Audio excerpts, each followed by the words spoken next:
प्रेम सदा से इंसान इस शब्द को इस्तेमाल करता आया है, लेकिन जानता बहुत कम है। प्रेम कोई सौदेबाजी नहीं है। चीज़ों का गणित बिठा लेना प्रेम नहीं है।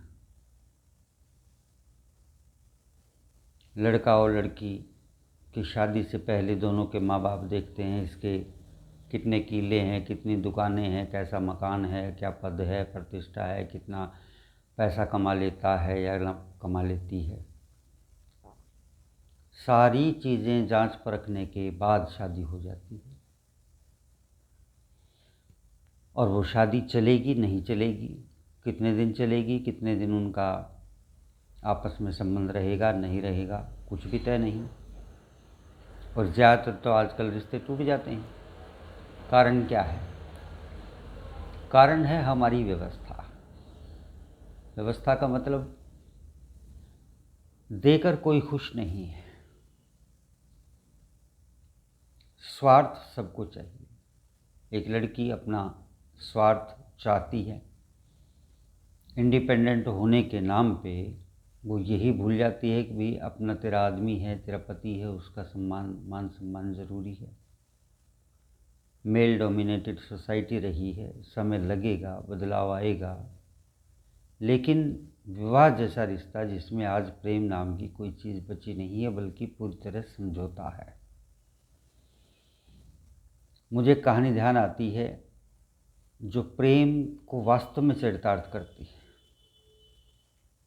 एक लड़का ऐसे ही मायूस होकर एक पेड़ के नीचे जाकर बैठ जाता। रोज़ का उसका यही काम, 2-3 घंटे वहीं बिताता। एक दिन पेड़ ने पूछ ही लिया कि क्या बात है, क्यों परेशान है, ज़िंदगी जी नहीं जा रही। लड़के ने बताया कि मेरे पास काम धंधा कुछ है नहीं, मैं क्या करूं, खाने पीने के भी लाले पड़े हुए हैं।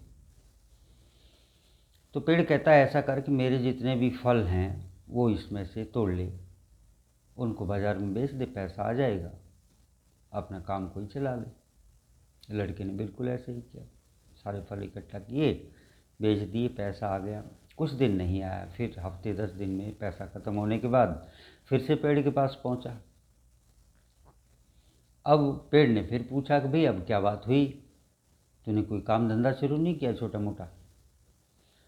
कहता नहीं, बात नहीं बनी। तो ऐसा कर, पैसे की कमी से अगर काम रुका हुआ है तो तू मेरी शाखाएं काट ले, फूल पत्ते जो भी बिक सके बेच दे, उससे जो पैसा आए उससे अपना धंधा कर ले। कि ठीक है। लड़के ने कुल्हाड़ी ली और जो है वो सारा पेड़ लगभग नंगा कर दिया, सारी शाखाएं काट दी, लकड़ियाँ बेची, काफ़ी पैसा आ गया। उसने व्यापार अपना जमाने की कोशिश की, कुछ ऐसे मौज मस्ती में गुजार दिए। 1.5-2 महीना हो चुका, वो नहीं आया, इधर पेड़ इंतज़ार में। और दोस्तों याद रखो, जो प्रेम करता है उसका इंतज़ार का भी अपना एक मज़ा है। वो बाट देखता रहता उसकी कि वो आएगा, वो आएगा, वो आएगा। आया एक दिन, बैठ गए। पेड़ ने कहा भाई बहुत दिन हो गए, अब मेरी तो हालत ऐसी है कि मैं तब जब तक तुझे ना देख लूँ तो मुझे चैन नहीं आता। तू किस हाल में है, क्या कर रहा है, भूखा है, प्यासा है? क्योंकि मुझे तुझसे प्रेम है। मैं चाहता हूँ तू फले फूले, अपनी आज़ादी से रहे। आज के रिश्तों में नहीं है ऐसा। आज के रिश्तों में बांध के रखना चाहते, पति पत्नी को बांध के रखना चाहता है, पत्नी पति को। कहाँ गया था, क्यों गया था, ये नंबर किसका है, आज किससे बात हुई। ये सब बड़ी कॉमन सी चीज़ें हैं जो फासले को बढ़ाती चली जाती हैं, शक को बढ़ाती चली जाती हैं, और शक बढ़ते बढ़ते संबंध को तोड़ देता है एक दिन। क्योंकि शक की अपनी एक क्वालिटी है, शक में एक खासियत है कि वो कभी भी वैसा उतना नहीं रहेगा जितना है, वो अपने आप को बढ़ा लेता है। तो उसने कहा भाई तू ऐसा कर कि इस देश में या इस इलाके में तेरा काम चलने वाला नहीं है, तू मेरे तने को ही काट ले और इससे जो है ना एक नाव बनवा ले और दूसरे देश जाके काम कर ले। कि ठीक है। अब पेड़ को इतनी संतुष्टि की कम से कम साथ तो रहूँगा मैं, इसके नाव बन जाऊँगा, मुझ पे सवार होके जाएगा।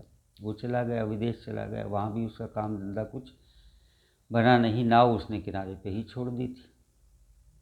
एक दिन किसी जुर्म में वो पकड़ा गया, सज़ा हुई उसको, फांसी की सज़ा हुई, और लाके सैनिकों ने उसको समुद्र के किनारे वहाँ छोड़ दिया, डेड बॉडी को। जब वो जाने लगे तो नाव, जो पेड़ नाव बना हुआ था, वो चिल्लाकर बोलता, भाइयों एक बार इधर आओ, क्या हुआ इसे, सारी बात मुझे बताओ। उन्होंने सारी बातें बताई। दुख आया पेड़ को भी, जो कि नाव बन चुका था अब तो।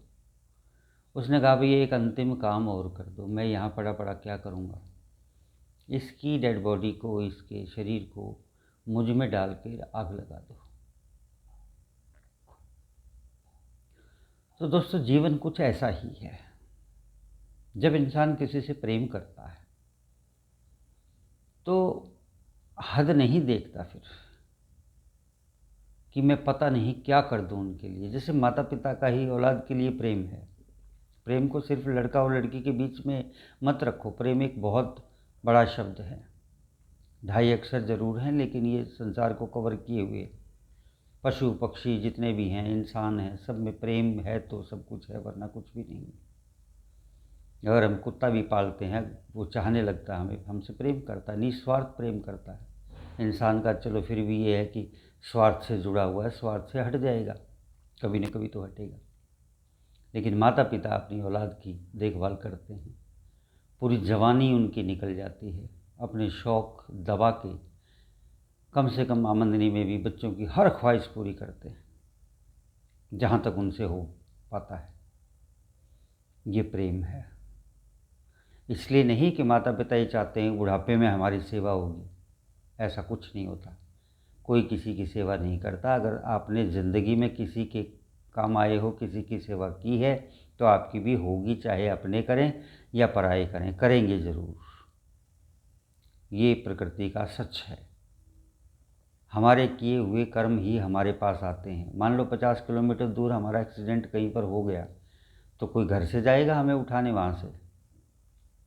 किसी में तो भगवान प्रकट होगा, उसको दया आएगी, वो हमारे बॉडी को उठाएगा, अपनी गाड़ी में ले जाएगा, हॉस्पिटल पहुँचाएगा टाइम से, तो हम फिर से जीने लगेंगे। तो ये इंसान पूरी ज़िंदगी क्या करता, पुल बांधता अपने लिए कि मेरा बेटा, मेरी बेटी, मेरी बहू, मेरा ये, मेरा मकान, मेरे दुकान। ये जो मेरा है ना, ये इतना काम नहीं आता जितना कि कर्म। आप दे दो किसी को, जब देते हो तो आपको सुख उसी वक्त मिल जाएगा, आपको रिवार्ड मिल जाएगा उसी टाइम, देते ही।